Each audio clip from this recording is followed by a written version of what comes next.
ज्ञान के साथ घमंड नहीं होना चाहिए, वरना दूसरों के सामने लज्जित होना पड़ सकता है। महाकवि कालिदास के जीवन के कई ऐसे प्रसंग हैं जिनमें सुखी जीवन के सूत्र बताए हैं। वे बहुत ज्ञानी थे, लेकिन एक समय उन्हें इस बात पर घमंड हो गया था।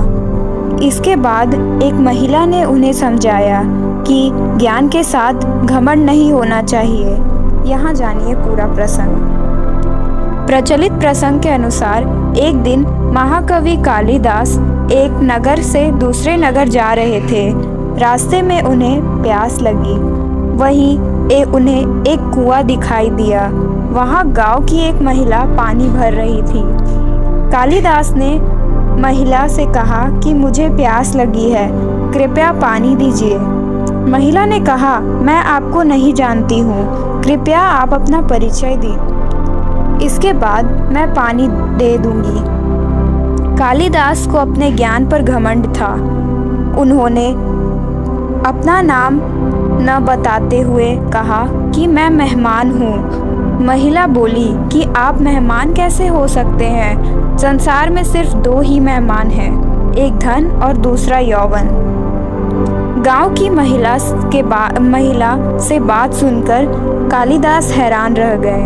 उन्हें उस महिला से ऐसी बात की उम्मीद नहीं थी।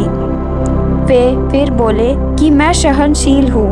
महिला ने कहा कि आप सहनशील नहीं, इस संसार में सिर्फ दो ही चीज़ सहनशील हैं, एक ये धरती जो पापी और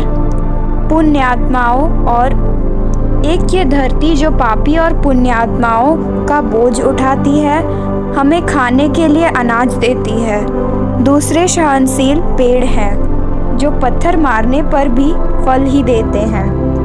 कालिदास ने फिर कहा कि मैं हठी हूँ। महिला बोली कि आप फिर झूठ बोल रहे हैं, हठी दो ही है, एक हमारे नाखून और दूसरे बाल, इन्हें बार बार काटने पर भी फिर से बढ़ जाते हैं।